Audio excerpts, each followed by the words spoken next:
अब थोड़ा सा प्रसंग यहाँ, उस नारद जी ने जो धीमर गुरु बनाया था वो कौन था? वो एक पुण्य आत्मा थी, किसी समय परमेश्वर कबीर जी की शरण में रहे थे, लेकिन हम कुछ दिनों के बाद इस काल के ज्ञान के ऊपर फिर दोबारा टिक जाते हैं, भगवान की भक्ति त्याग देते हैं। ऐसा ही उस नादान आत्मा ने कर रखा था। फिर यो काल ऐसे कर्म बिगड़वा दे उस पुण्यात्मा के, ऐसी जगह मछियारों का जन्म दे दिया, और वो मछली पकड़ के लावे और बेचे, उसे तो गुजारा कर, आप भी काट के खावे। अब कहते हैं कबीर कमाई आपनी कदे ना निष्फल जा, 7 समुद्र आडे पड़े मिले अगा हुआ। क्या हुआ कि एक बार वो जिस राज्य में रहता था वहाँ के सभी तालाबों की मछलियाँ उसने पकड़ ली थी, कालू नाम के जीमर ने, वो तो खाली हो लिए थे। उसने देखा कि पड़ोसी राजा एक बहुत धार्मिक व्यक्ति था, उसने सब जगह ये आदेश दे रखा था कि मेरे राज्य में हिंसा नहीं हो, जीव हिंसा नहीं हो, और इस कारण से किसी भी तालाब में कोई मछलियाँ नहीं पकड़ता था। और वो चला गया कालू, उसने देखा सी मोटी मोटी तोरी सी भारा भारा घिया सी कूदें उसके अंदर, उसने सोचा सुबेरा करूँगा काम।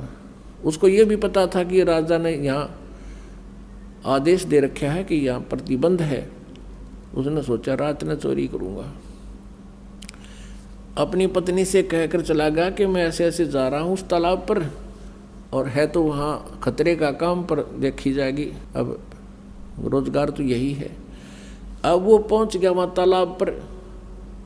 तालाब के आसपास झाड़ बोझड़े भी होते हैं। उसने जाल डाला था सुबह सुबह, वो सुबह का टाइम हो गया 4 बजे, उस गर्मियों के दिन थे, थोड़े थोड़े, थोड़ी सी सर्दी सी भी थी, इस तरह टाइप का मौसम था। तो उसको सर्दी लगी, तालाब में से निकला, उसने क्या करा, एक अग्नि जला ली हाथ सेकने के लिए। अग्नि जलाई, लकड़ तोड़कर हाथ उठ सेके, और पहले तो उसने देखा कि कोई होगा तो यहाँ आ जाएगा, आग जला लेता हूँ। उसने आग जला दी, देखा कोई नहीं आया, कोई पहरेदार होगा तो होगा भी, कैसे है, बातचीत पूछा, कह दूंगा विराह चलता हूँ, ठंड लग रही है, थोड़ी हाथ सेकूँ, थोड़ी थोड़ी सर्दी सी थी। कोई नहीं आया तो उसने जाल डाली थी। उधर से उसी नगरी का राजा, उस क्षेत्र का राजा हाथी पर सवार हो गए, और उसी के साथ साथ से रास्ता था दूसरे शहर में जा रहा था, और एकदम मोड़ मुड़ता था। उस मोड़ के मुड़ते ही राजा का पूरा काफिला एकदम बाहर आया, और उसकी नज़र पड़ी, वो सारा ही 4 किले का फैसला था मोड़ का। एकदम घबरा गया वो कालू जीमर कि भाई आज तो बात बिगड़ेगी, राजा आ गया, राज तेरी सजाए मौत होगी, तेने कानून तोड़ दिया। वो डर गया। उसने क्या कर रखा था, एक लंगोट पहन रखा था शरीर पर, बस पानी में बढ़ने की तैयारी थी।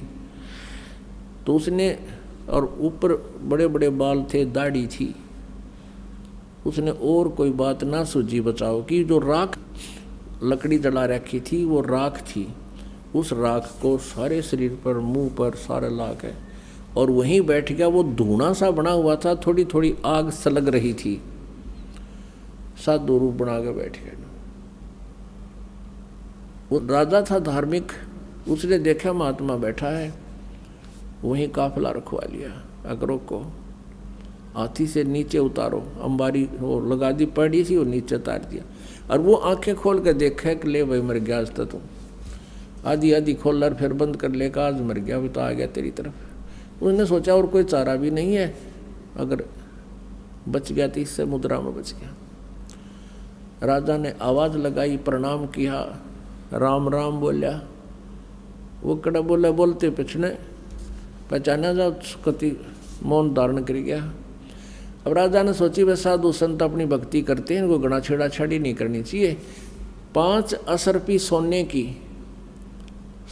असरफी होती थी अच्छी, 10-10 ग्राम की, और वो 5 असरफी वहाँ पूजा रूप में उसके चरणों के पास रख दी। राजा थोड़ी देर बैठा, प्रणाम करके चल पड़ा। उधर से उसके डरते की, क्योंकि पिछले संस्कार अच्छे थे, उसका वो समाधिस्थ हो गया। और ऊपर सोपन सा देख रहा है। उधर से उसकी पत्नी को चिंता हुई कि आया नहीं, दिन के 10 बज गए। वो चली करता है, जिस सरोवर का वो कह के गया था वहीं जाकर देखा तो क्या कर रहा है, साधु बना बैठा। और उसकी पत्नी ने पहले तो उसको आवाज़ लगाई कि तू मर रहे गाड़ा की, तू बैठा है, चाल जल्दी करने, कोई अड़ा आ गया, यहाँ आ गया, तुझे पकड़ लेगा। हो ना उठिया तो उसके एक मारा कड़मड़ थप्पड़ कि खड़ा हो ले तू। उसने नो कहा मैं तो आज आया था जी, आज आया था जी। उसने सोचा ये राजा के सर्वेंट आगे की तय, नो कहा जी मैं तो आज पहली बार आया था। उसने देखा उसकी पत्नी अपनी पत्नी से कहने लगे वो राजा कहाँ गया। उसकी पत्नी बोली राजा कौन था? राजा आया था यहाँ से। वो बोली राजा आता तेने छोड़ देता। फिर उसने देखा 5 असरफी रखी हैं। अब देखो कैसे परिवर्तन आता है। अब उसने नो सोच ली कि हे भगवान, हे परमात्मा, तेरे नाम पर मैंने तो नाटक सा कराया था, एक नकली स्वांग भरा था आपकी शरण का, और इतना ही मैं अपनी इतनी हमें सुरक्षा भी दे दी, मेरी जान भी बख्श दी, ये 5 असरफी दे दी, मैं 10 साल भी इतनी कमाई नहीं कर सकता जो आपने मेरे पास रखवा दी। उसी दिन से बैराग हो गया कि हे परमात्मा, तेरे नाम में, तेरी शरण में इतनी शक्ति, इतना सुख। अपनी पत्नी से कह दिया कि ले ये तेरी 10 साल की 20 साल की कमाई है यार, ले जा तू, और मैं आज के बाद मछली पकड़ूं को नहीं। घर चले गए। उसकी पत्नी बोली काम करे बिना नहीं सरया करता, जा वो दे दे जाड़ हाथ में, वो बांध दे रोटी 4 उसके।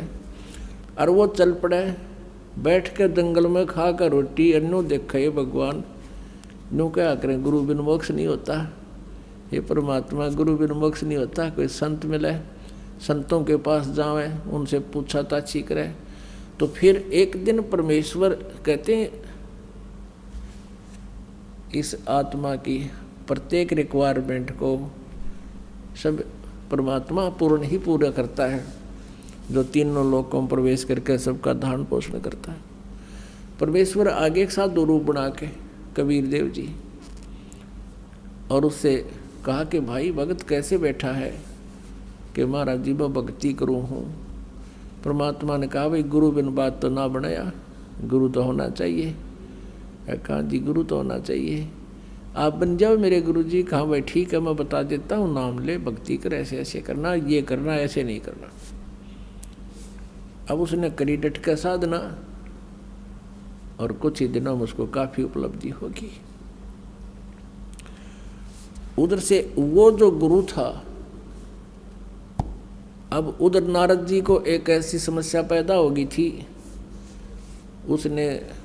उसको कहा गया था कि आज सवेरे तू जावे और उसको गुरु बना ले, जब तेरा कल्याण होगा। तो सवेरे सवेरे वो जा रहा था किसी घाट के स्नान करने के लिए, आगे से वो कालू झीमर मिल गया उसने।